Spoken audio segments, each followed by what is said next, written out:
உலக பொதுமறையாம் திருக்குறளை ஒரே புடவையில் ஒரே அடியாக எழுதி முடித்து சாதனை படைத்த பள்ளி ஆசிரியை.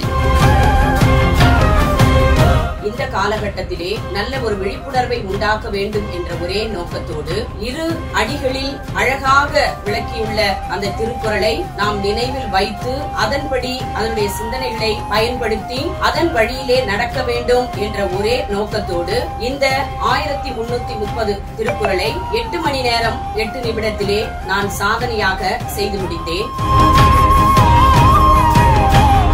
சாதனையாக அங்கீகாரம் செய்த all India book of records நிறுவனம் இதனை செய்வதற்கு எனக்கு உறுதுணையா இருந்து என்னை உற்சாகப்படுத்தி ஊக்கப்படுத்திய world records all India book of records Venkatesan ஐயா அவர்களுக்கும் கலைவாணி அம்மையாருக்கும் நன்றியை தெரிவித்துக் கொள்கிறேன்.